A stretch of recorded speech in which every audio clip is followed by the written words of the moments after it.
Friends, welcome back to the net set corner YouTube channel. आज फिर हम लोग कंटिन्यू कर रहे हैं जियोमॉर्फोलॉजी 200 क्वेश्चन सीरीज को और ये पार्ट नंबर 7 है। यहाँ पर 25 क्वेश्चंस डिस्कस करेंगे। तो चलिए दोस्तों शुरू करते हैं। So question number first 151, ria coast is an example of. Ria coast किस तरीके का आपका कोस्ट है हम लोग को देखना होगा। देखिए 4 ऑप्शन दिया गया है, तो यहाँ पर जो करेक्ट ऑप्शन है वो है option number D, submerged upland शोर है। रिया कोस्ट जो है सबमर्ज्ड अपलैंड शोर है। ठीक है, यहाँ पर दोस्तों एक चीज देखिए, रिया कोस्ट एंड फ्योर्ड कोस्ट दोनों के बीच डिफरेंशिएशन क्या है, डिफरेंशिएशन क्या है यहाँ पर दिया गया है। अगर आपसे यहाँ पर क्वेश्चंस पूछा जाता है यहाँ से रिया कोस्ट एंड फ्योर्ड कोस्ट से, तो आप इजीली कर सकते हैं। तो एक बार जरूर ये पढ़ लीजिए आप, रिया कोस्ट एंड फ्योर्ड कोस्ट के बीच जो डिफरेंसेस है, ठीक है, आप जरूर पढ़ लीजिए। दोनों ही दोस्तों सबमर्ज अपलैंड शोर है। ठीक है, दोनों ही सबमर्जेंस शोर है, लेकिन इन दोनों के बीच कुछ डिफरेंसेस है। देखिए रिया कोस्ट बना है रिवर वैलीज की। देखिए रिवर वैली, यहाँ पर टर्म देखिए, रिवर वैलीज की सबमर्जेंस की वजह से बना है, और फ्योर्ड कोस्ट जो है दोस्तों ग्लासिएटेड वैलीज की सबमर्जेंस की वजह से बना है। ठीक है, तो ये हो गया मेन डिफरेंसेस। और देखिए यहाँ पर रिया कोस्ट की जो है, कोस्ट में डेप्थ जो है इंक्रीज होता है, सी वर्स डेप्थ इंक्रीज होता है, और कोस्ट में शैलो होता है, यानी जो एडजॉइनिंग जो एरियाज है कोस्ट की, ठीक है, वहां पर ज्यादा डेप्थ नहीं है। लेकिन अगर आप कोस्ट से सब चीज ये कोस्ट है और ज्यादा इधर सी की तरफ जाएंगे तो आपका डेप्थ इंक्रीज होगा, और यहाँ पर उल्टा है। देखिए कोस्ट में जो है दोस्तों, यहाँ पर देखिए fjord coast the depth decreases seawards. यहाँ पर देखिए सीवर्स जब जाएंगे तो यहाँ पर डेप्थ डिक्रीज होता है, लेकिन जब कोस्टल एरियाज में ज्यादा यहाँ पर देखिए डीपर, ठीक है, आपको कोस्ट मिलेगा। यहाँ पर डेप्थ इंक्रीज होता है, यानी कोस्ट में ज्यादा डेप्थनेस होता है और सी वर्ड्स कम होता है। ठीक है, और यहाँ पर देखिए दोस्तों जो रिया कोस्ट होता है वॉल लैटिट्यूड एरियाज में जो है रिया कोस्ट देखने को मिलता है, लेकिन फ्योर्ड कोस्ट जो है दोस्तों वाली हाई लैटिट्यूड, जहाँ पर जो ग्लेशियल वैली यानी आइसी कंडीशन फॉर्मेशन होता है, ठीक है, ग्लासियल मिलता है, वहां पर ही आपको फ्योर्ड कोस्ट मिलेगा। ठीक है, तो फ्योर्ड कोस्ट जहां पर मिलेगा, देखिए एग्जांपल देख लीजिए, देखिए स्कैंडिनेवियन जो कंट्रीज होता है, नॉर्वे, ठीक है, तो वहां पर आपको फ्योर्ड ज्यादा मिलेगा। और देखिए यहाँ पर रिया कोस्ट देखिए आपका Kingsbridge, estuary, Devon and England in is an example of the ria coast. Okay, तो आई होप आप समझ में होंगे। नेक्स्ट क्वेश्चन में चलते हैं दोस्तों। 152, drowned glaciated valleys in high latitude regions are known as.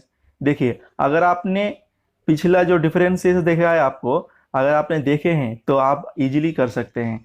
देखिए ड्राउन्ड ग्लासिएटेड वैली, फ्योर्ड में हम लोग क्या देखे, वहां पर ग्लासियल वैली रहता है और हाई लैटिट्यूड में मिलता है, तो ऑब्वियसली ये क्वेश्चन का आंसर हो जाएगा फ्योर्ड कोस्ट। ओके, कितना इजी क्वेश्चन था बोलिए। अब देखते हैं नेक्स्ट क्वेश्चन, क्वेश्चन नंबर 153। यहाँ पर दोस्तों देखिए क्वेश्चन में क्या पूछा गया है। क्वेश्चन नंबर 153 में पूछा गया है, ये stream with a complex of converging and diverging channels separated by bars और आइलैंड इज नोन एज। यहाँ पर देखिए पूछा गया है कि एक स्ट्रीम है जहाँ पर कन्वर्जिंग एंड डाइवर्जिंग चैनल्स, एक कॉम्प्लेक्स चैनल्स होता है कन्वर्जिंग एंड डाइवर्जिंग चैनल की, ठीक है, और सेपरेटेड रहता है बार्स और आइलैंड के थ्रू, उसको क्या बोला जाता है दोस्तों? उसको बोला जाता है ब्राइडेड स्ट्रीम, ब्राइडेड स्ट्रीम्स। ओके, यहाँ पर डायग्राम देख लीजिए दोस्तों ब्राइडेड स्ट्रीम्स की। अब चलते हैं नेक्स्ट क्वेश्चंस में। ये क्वेश्चन दोस्तों बहुत बार पूछा गया है यूजीसी नेट की एग्जाम में, बहुत ही इंपॉर्टेंट क्वेश्चन होता है।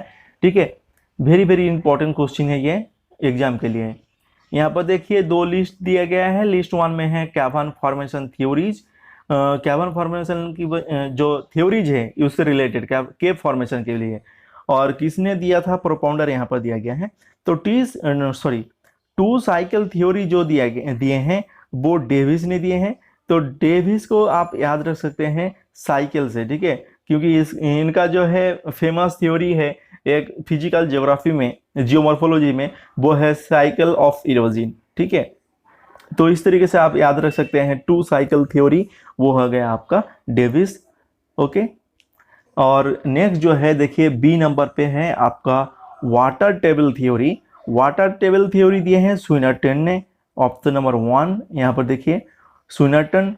And static water zone theory दिए हैं गार्डनर ने। एंड इन्वेजन थ्योरी दिए हैं मैलेट ने। दोस्तों इसका आंसर हो जाएगा 4, 1, 2 एंड 3। 4, 1, 2, 3 देखिए ऑप्शन नंबर बी पे है 4, 1, 2, 3। Okay, very very important question. Okay, next question देखते हैं। The term permafrost was coined by, permafrost coined term जो है किसने क्वाइन किया था? ओके, परमाफ्रोस्ट क्वाइन किया था दोस्तों, अगर आपने जियोमॉर्फोलॉजी नहीं, ज्योग्राफिकल थॉट अगर पढ़े हैं अलेक्जेंडर वॉन हम्बोल्ट, तो वहां पर आपको पढ़ने को मिलेगा अलेक्जेंडर वॉन हम्बोल्ट ने फर्स्ट टाइम जो है टर्म क्वाइन किया था। अब नेक्स्ट क्वेश्चन देखते हैं, उसी रिलेटेड है। The word permafrost was first time use किसने किया था? अलेक्जेंडर वॉन हम्बोल्ट ने क्वाइन किया था, ठीक है, क्वाइन किया था, लेकिन यूज किसने किया था?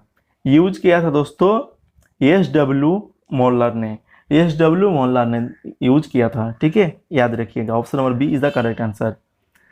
Next question number 157। The term active layer is associated with, active layer किसके साथ जो है एसोसिएटेड है?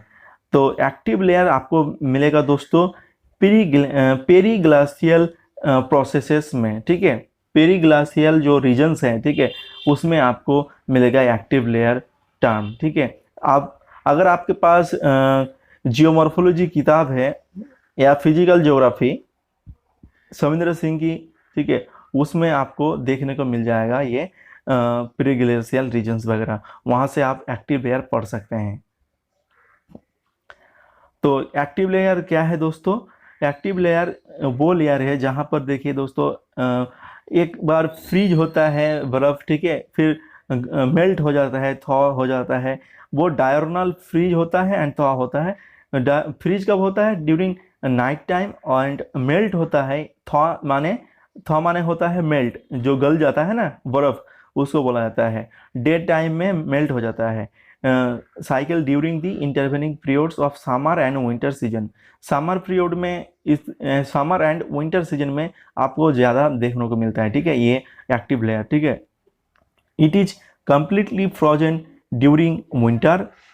देखिए विंटर सीजन में आपको एक्टिव लेयर जो है दोस्तों कंप्लीटली फ्रोजन मिलेगा, ठीक है, उस समय जो है आपको मेल्ट नहीं मिलेगा, थॉ नहीं मिलेगा। एंड थॉ होता है कब दोस्तों? समर सीजन में, ओके। और इनका देखिए एक्टिव लेयर का डेप्थ होता है दोस्तों, depth of the active layer ranges from a few centimetres to 3 metres, okay, 3 metres तक जो है आपको डेप्थ मिलेगा एक्टिव लेयर का, ओके। तो एक्टिव लेयर क्या है? टॉप लेयर होता है परमाफ्रोस्ट का, ठीक है, आप फर्स्ट लाइन में पढ़ लीजिए। The top layer of the permafrost is called active layer which is characterised by during freeze and thaw, okay, आप अच्छे से पढ़ लीजिए ये एक्टिव लेयर। अब चलते हैं नेक्स्ट क्वेश्चन नंबर 158। यहाँ पर फिर से हम लोग को मिला है 2 लिस्ट। लिस्ट 1 में है हाइपोथेसिस एंड लिस्ट 2 में है आपका प्रोपाउंडर, किसने दिए हैं हम लोग को देखना होगा। 158। तो बाइनरी स्टार हाइपोथेसिस ये दिए हैं एच.एन. रसल ने, okay, H.N.. Russell. Nebular hypothesis दिए हैं दोस्तों लैप्लास का है नेबुलर हाइपोथेसिस। टाइडल हाइपोथेसिस दिए हैं जीन एंड जेफरीज ने। एंड प्लानेटेसिमल हाइपोथेसिस जो है चैम्बरलेन एंड मोल्टन का है। डी पे 4 है, यहाँ पर मैच किया हुआ है। बिग बैंग थ्योरी जो है ऑप्शन नंबर 2 यही बाकी है। Edward P Hubble and H सेपलेज। तो इसका आंसर हो जाएगा दोस्तों option number B 3, 5, 1, 4 and 2। Okay, अब चलते हैं नेक्स्ट क्वेश्चन में। Question number 159। यहाँ पर देखिए दोस्तों क्या पूछा गया है क्वेश्चन में। ये narrow block elevated between the normal faults is called. एक जो नॉर्मल फॉल्ट होता है वहां पर एक ब्लॉक जो है एलिवेटेड हो जाता है, ठीक है, उसको क्या बोला जाता है दोस्तों? उसको बोला जाता है हॉर्स्ट। और जो एलिवेटेड ना होके नीचे दब जाता है उसको बोला जाता है ग्राबेन। जो नीचे की तरफ डिप्रेस हो जाता है, देखिए यहाँ पर डायग्राम देखिए, ये देखिए नैरो ब्लॉक एक ऊपर चला आता है उसको बोला जाता है हॉर्स्ट, एंड जो नीचे की तरफ रहता है उसको बोला जाता है ग्राबेन। ओके, अब चलते हैं नेक्स्ट क्वेश्चन में। Question number 160। The place of origin the earthquake which is hidden inside the earth is called. देखिए अर्थ का जहां पर ओरिजिन, अर्थक्वेक का जहां पर ओरिजिन होता है, ठीक है, वो अर्थ सरफेस की इनसाइड होता है, ठीक है। यहाँ पर सपोज कि इनसाइड में है तो उस वहां पर उसको क्या बोला जाता है एक्चुअली, उस टर्म क्या यूज करते हैं उस रीजन को डिस्क्राइब करने के लिए, ठीक है दोस्तों, उसको बोला जाता है focus. Option number B focus. जहां से अर्थक्वेक डेवलप होता है उसको बोला जाता है फोकस। यहाँ पर डायग्राम में देखिए उसको हाइपोसेंटर भी बोला जाता है। यहाँ पर सपोज कीजिए अर्थक्वेक ओरिजिनेट हुआ तो उसको बोला जाता है हाइपोसेंटर और फोकस। और जहां पर जाके फर्स्ट जो है फील होता है, ठीक है, उसको हम लोग को बोलते हैं एपिसेंटर। अब नेक्स्ट क्वेश्चन देखते हैं। Question number 161। The point of the earth surface perpendicular to the focus where seismic waves are recorded first time is called. देखिए यही चीज हमने अभी पिछले क्वेश्चन में बोला कि जहां पर सबसे पहले, ठीक है, रिकॉर्ड किया जाता है यानी सेंस किया जाता है, देखिए सिस्मिक वेव्स को, उसको देखिए क्या बोला जाता है, जो फोकस की परपेंडिकुलर होता है, ठीक है, उसको बोला जाता है दोस्तों option number D AP centre. Diagram में देखिए एपी सेंटर कहाँ पर है, ठीक है, परपेंडिकुलर है ना, परपेंडिकुलर टू दी फोकस, इसको बोला जाता है एपी सेंटर। आप चलते हैं next question. Question number 162। Each plane is formed by, each plane किसके थ्रू जो है बनता है? रिवर इरोजन के थ्रू, सी वेव्स इरोजन के through, glacial erosion deposition and weathering process. तो दोस्तों option number D is the correct answer, weathering process. Weathering process के थ्रू ईच प्लेन बनता है। Next question, question number 163। Dripstone is seen in, dripstone कहाँ पर हम लोग को देखने को मिलता है? तो ड्रिप स्टोन दोस्तों हम लोग को मिलता है देखने को limestone, cave of limestone, karst topography region में, ठीक है। डायग्राम में देखिए ये सब जो है ड्रिप स्टोन है, ठीक है, ये जो रॉकी जो एलिवेटेड कॉलम्स है, ठीक है, ये जो है आपका ड्रिप स्टोन है। देखिए rock deposited by precipitation from dripping water such as that which forms stalactites and stalagmites, ठीक है, उसको बोला जाता है ड्रिप स्टोन। नेक्स्ट क्वेश्चन वही कास्ट जियोमॉर्फोलॉजी से एसोसिएटेड है। देखिए karst geomorphology is associated with the study of देखिए कास्ट जियोमॉर्फोलॉजी में हम लोग क्या पढ़ते हैं, ठीक है, तो देखिए option number C limestone structure पढ़ते हैं ना कास्ट टोपोग्राफी में। यहाँ पर हमें लग रहा है दोस्तों ये जियोमॉर्फोलॉजी ना होके कास्ट टोपोग्राफी होगा, ठीक है, यहाँ पर कुछ शायद टाइपिंग में गड़बड़ हुआ है, ठीक है, ये टोपोग्राफी होगा। Karst topography is associated with the study of limestone structure. Okay, अब चलते हैं next question. Question number 165। U-shaped valleys are usually formed due to, U-shaped valley, ठीक है, किसके थ्रू बनता है? ठीक है दोस्तों इसका आंसर हो जाएगा ग्लाशियर इरोजन, ग्लाशियर इरोजन की वजह से बनता है, ठीक है। और आई जो शेप्ड एंड वी शेप्ड जो वैली जो होता है वो रिवर के थ्रू बनता है, ठीक है। यू शेप बनता है आपका ग्लाशियल इरोजन के through, and I and V होता है आपका रिवर इरोजन के through, okay. 166 in between the high and low tide lines lies the, देखिए यहां पर क्या बोला गया है, high tide line and low tide line के बीच, देखिए ये हाई टाइड लाइन है और एक लो टाइड लाइन, ठीक है। तो दोनों के बीच जो है कौन सी जो है रीजन रहता है, ठीक है। यहाँ पर देखिए चार ऑप्शन देखिए, कौन सा ऑप्शन जो है आपको मिलेगा। तो देखिए शोर, बीच, फोर शोर एंड बी बैक शोर। दोस्तों फोर शोर आंसर होगा, डायग्राम में देखिए तब आपको पता चलेगा। देखिए ये आपका हाई टाइड वाटर है, यहाँ पर ये हो गया high tide water and the low tide water यहाँ पर है, ठीक है। तो ये रहा हाई टाइड वाटर, ये देखिए यहाँ पर जो है ये जो रीजन है, ठीक है, high tide line and the low tide line के बीच जो ये रीजन है उसको क्या बोला जाता है। देखिए दोस्तों यही पूछा गया है, foreshore. Option number C is the correct answer. तो ये आपको मिलेगा, आपको सविंदर सिंह की किताब में ये आपको डायग्राम देखने को मिल जाएगा। Option number question number 167, the solifluction is dominated in, solifluction कौन सी रीजन में आपको ज़्यादा देखने को मिलता है, ठीक है। दोस्तों हम लोग को मिलता है पेरीग्लाशियल रीजन में, ठीक है। और एक प्रोसेस है डेब्रिस मूवमेंट का इन दी पेरीग्लाशियल रीजन्स। तो पेरीग्लाशियल रीजन्स का जो डेब्रिस मूवमेंट का प्रोसेस है, ठीक है, उसको डिफरेंट टर्म्स में डिफरेंट स्कॉलर्स डिफाइन किया है। तो सॉलिफ्लैक्शन जो है जे.जी. एंडरसन ने 1906 में इन्होंने सॉलिफ्लैक्शन टर्म प्रपोज किया था। और ये भी देखिए दोस्तों डेफिनेशन अगर देखेंगे तो slow movement of the debris soaked with water from higher to lower slopes, ठीक है। यही चीज मिलेगा आपको, slow movement of the debris, ठीक है। और सॉलिफ्लैक्शन का ही अलग से नाम दे दिया डेलिक ने, जे डेलिक देखिए 1951 में दिया है इन्होंने कॉन्जिलिफ्लेक्शन। और कायरो टर्बेशन दिए हैं, सॉरी कायरो तो नहीं है, क्रायो टर्बेशन दिए हैं के व्रियन 1946। तो डिफरेंट टर्म दिया गया है डिफरेंट स्कॉलर्स के थ्रू, लेकिन चीज़ें जो है एक ही है, डेफिनेशन एक ही है जो डेब्रिस मूवमेंट को ही डिफाइन करता है इन दी पेरीग्लाशियल रीजन्स, ओके।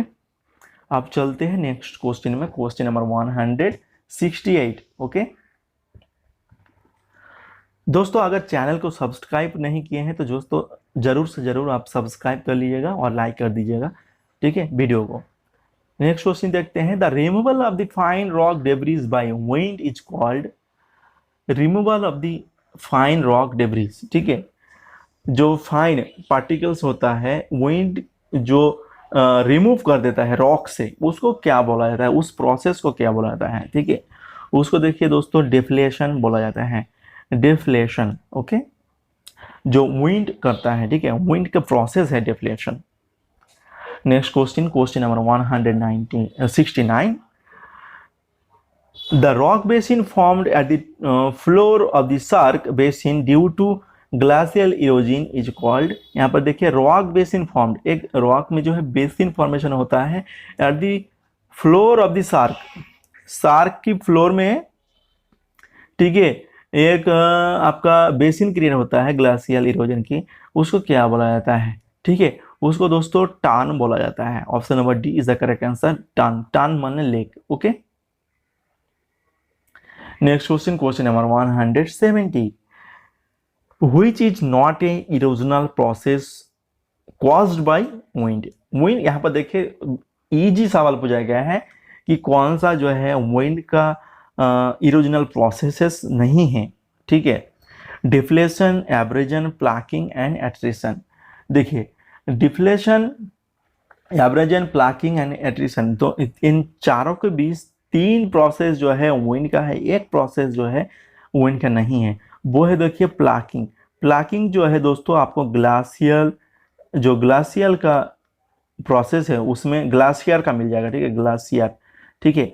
और ये जो एट्रिशन जो है एट्रिशन भी ग्लाशियर में मिलेगा, ठीक है, और एट्रिशन विंड का भी प्रोसेस होता है। जो प्लाकिंग है दोस्तों, प्लाकिंग विंड का नहीं है, बस ग्लाशियर का ही जो है प्रोसेस होता है। तो इसका आंसर हो जाएगा दोस्तों option number C, plucking. So question number 171, the depression formed at the mouth of the volcanic vent. देखिए यहाँ पर क्या पूछा गया है कि डिप्रेशन यानी एक क्या कहते हैं बेसिन फॉर्मेशन होता है। डिप्रेशन का क्या बोलेंगे, होल, ठीक है, होल क्रिएट होता है, एक होल क्रिएट होता है, ठीक है, कहाँ पर, mouth of the volcanic went की माउथ पे, ठीक है, और किस प्रकार का, फनल शेप इज कॉल्ड, इसको क्या बोला जाता है दोस्तों, उसको बोला जाता है crater. Option number B is the correct answer, crater. यहाँ पर डायग्राम में देखिए, देखिए ये जो है आपको मिल जाएगा कि इसको बोला जाता है क्रेटर। ओके, नेक्स्ट क्वेश्चन में देखते हैं क्या पूछा गया है 172 में। डायस्ट्रोफिज्म क्या है, डायस्ट्रोफिज्म क्या है, ऑप्शन नंबर सी देखिए, the deformation and movement of the rocks in the earth crust, the deformation and the movement of the rocks in the earth crust, इसको डायस्ट्रोफिज्म बोला जाता है। Next question, question number 174, the concept of quick and sudden origin and evolution of all animate and inanimate objects in very short period is called। देखिए क्या बोला गया है, quick and sudden origin होता है, एवोल्यूशन होता है किसी भी चीज का, एनिमेट एंड इनएनिमेट किसी भी ऑब्जेक्ट्स का जो है क्विक एंड सडन ओरिजिन होता है in the very short period of time, उसको क्या बोला जाता है दोस्तों, उसको बोला जाता है catastrophism. Option number A is the correct answer. Last questions for this lecture, देखिए यहाँ पर क्या बोला गया है 175 क्वेश्चंस में, the most common type of mass movements found in the humid tropics region is. देखिए ह्यूमिड ट्रॉपिक्स जो रीजन होता है वहाँ पर आपको most common type of mass movement कौन सी मिलता है, सीट वॉश मिलता है, solifluction, rock fall and soil creep. दोस्तों इसका आंसर हो जाएगा option number D, soil creep. So दोस्तों यहाँ पर सोइल क्रीप क्या है इसके बारे में लिखा है, आप अगर आपने पढ़ लिया तो आपको सब कुछ समझ में आ जाएगा। तो मैं थोड़ा सा आपको बता देता हूँ। सोइल क्रीप देखिए slowest movement, slowest type of the mass movement है, और सबसे ज़्यादा कॉमन चीज़ जो है ये आपको मिलेगा, ठीक है, आयरलैंड में। इस टाइप का मास मूवमेंट सबसे ज़्यादा आयरलैंड में मिलेगा, और भले ही ये स्लो प्रोसेस है, ठीक है, लेकिन इसका significant impact over the time है, ओवर द टाइम बहुत ज़्यादा सिग्निफिकेंस जो है आपको मिलेगा। और मेन प्रोसेस क्या क्या इन्वॉल्व होता है, देखिए freeze, thaw, wet and dry, ठीक है, ये सब चीज़ें जो है आपको देखने को मिलता है soil process, soil creep process में। और देखिए this process cause the soil to expand, freeze and wetting and the shrink, thawing and drying, eventually the soil moves downhill as little as 1 millimeter of the movement per year movement. Soil creep is relatively dry type of movement. The soil rolls rather than flows downhill. देखिए यहाँ पर soil role होते हुए नीचे की तरफ आता है, सिंपली फ्लोज नहीं होता है, ठीक है, यही चीज़ सोइल क्रीप में बोला गया है। अगर आपने पढ़ लिया तो आपको समझ में आ जाएगा, ठीक है। तो यही दोस्तों टोटल 25 क्वेश्चंस यहाँ पर हम लोग देखें। अगर Telegram and the WhatsApp group अगर ज्वाइन नहीं किए हैं तो डिस्क्रिप्शन बॉक्स में लिंक मिल जाएगा, और चैनल की अबाउट जो सेक्शन होता है अबाउट सेक्शन में ही लिंक मिल जाएगा। दोस्तों वीडियो देखने के लिए बहुत बहुत शुक्रिया। अगर आपने विजिट नहीं किया है ये ऑफिशियल वेबसाइट हम लोगों का तो ज़रूर से ज़रूर विजिट कीजिएगा। PDF वगैरह, MCQs, नोट्स वगैरह सब आपको मिलता रहता है ये www.netsetcorner.com वेबसाइट में। तो दोस्तों thank you for watching this video, thanks a lot.